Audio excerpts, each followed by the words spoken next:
Well, hey, y'all are this afternoon. This is your buddy George Jones over at the Alberga Gun Range with my next installment on, hey, I got this old gun over 100 years old, Guns Over 100 series. And the gun over 100 years old I've got today is this guy. This is the, well, it's a 1905 Smith is what it is, a 1905 hand ejector. What makes this gun unique is it's in caliber 32-20. And they manufactured this gun in 32-20 from 1906 to 1909. So we'll assume this gun was manufactured in 1909. That will make it 110 years old. Now it's just a standard 1905 Smith in every respect, except it has the small grip frame back here on it, which is, you know, I've got a modern Model 15 Smith & Wesson that has the same grip configuration. In every way, a 1905 Smith. It's 6 inches long. You typically see 32-20s in 6-inch barrel guns. Otherwise, it's just a plain old Smith & Wesson hand ejector, they call it, and you know, on the 1905 frame. Now, some people refer to this as the first edition or the first model of the derivation 1905 Smith that eventually the frame style became the M&P, and then the Model 10 and the Model 15, you know, and so forth. Basically, this frame configuration. This is a 5-screw, which they all are. This screw on the front of the trigger guard holds the crane assembly in, as opposed to this screw, which, you know, they incorporated into this screw later. So, like that. Of course, it has the screw back here that adjusts the spring tension for your trigger and hammer arrangement, leaf spring, and so forth. They are reputed to be accurate. Now, I've looked at this gun, kind of inspected it a little bit. It's got a little bit of barrel left in it. I've noticed that it has a rather large cylinder gap looking up through it in the light. It's got kind of a large cylinder gap, but it lines up pretty good, and we're going to give it a try right here. I've got a B-21 police silhouette set up down there at 15 yards. I'm going to get me 6 rounds of ammunition shells to go in it. Get this guy loaded up. The 32-20 cartridge is a fairly interesting cartridge. It fires a 32 caliber bullet at about 1,500 feet per second. And actually, it is more serviceable, I feel, as a lever action rifle cartridge than it is as a pistol cartridge. But, you know, 32-20s have sold well for years. Let's see how this goes on double action right here. I'm going to aim center of mass and see how it goes. See, they are known to be loud.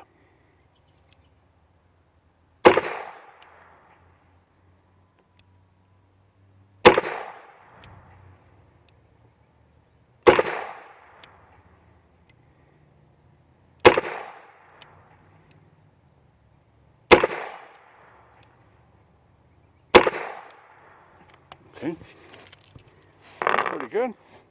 Ejected nicely, no cracked cases or nothing. I have got a Dirty Bird set up down there on that target. We're going to see if we can hit the Dirty Bird target. You know, when this gun was made, all of the priming in the world was mercury base. Okay, and gun cleaning and gun maintenance wasn't the big thing that it is today. You know, so you see these guys and the barrels are in kind of a atrocious condition. So, you know, you don't know. Let's try it on single action, get a real fine bead. It's got these old pinch style fly shooter sights on it. I think I hit it. Okay.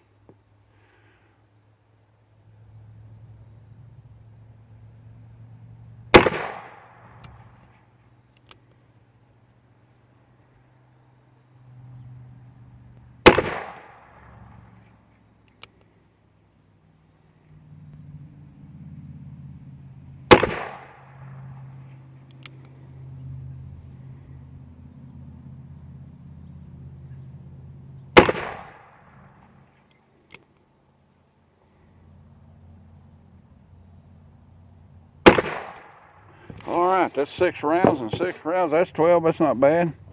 Oh, let's go down there and take a look at it and see what it shoots like.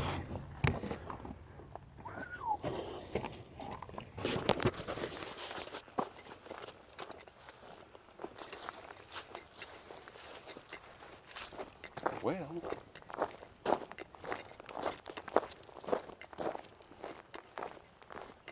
six rounds slow fire on this guy from Single Action, and I've got 1, 2, 3 hits on it. Aiming for the X, well, I guess that's one of them down there, and that bullet hole actually looks kind of keyhole. I've got 1, 2, 3, 4, 5, 6 holes here. 7. So one of these is probably, you know, on my 6 Single Action pulls. But I can identify 1, 2, 3, 4, 5, 6, 7, 8, 9, 10, 11, 12 targets, or 12 bullet holes altogether. So some of these guys belonged up here. Shoot real good after 110 years? No, it doesn't. Shoot it all after 110 years? You know, we don't know what abuses this gun has suffered over the years, which comes back to what I always say. If you take good care of a good quality firearm, it will last you 1 or 2 or 3 lifetimes.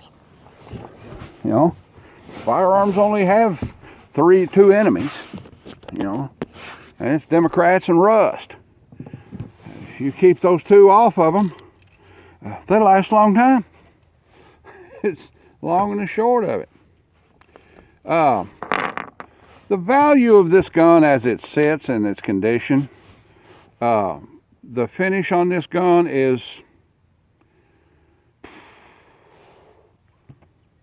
%, maybe. You know, mechanically, it has a little bit of roll by, but not so much as to make it dangerous. It does shoot relatively good considering its age. The grips are intact, although worn. The letters and numbers on it are still readable and not worn away. The barrel is, less than desirable. You know, it has a lot of corrosion wear in it.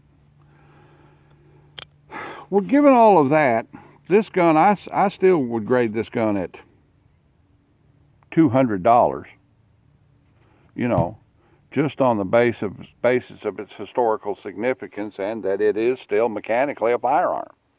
You know, kind of thing I'd carry at a reenactment. You know, cool little gun.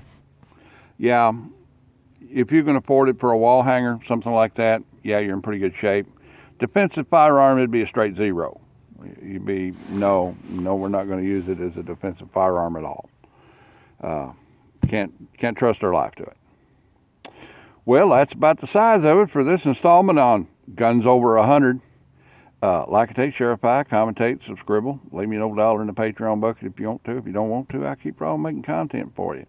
Y'all have a safe and good day, and we'll see y'all.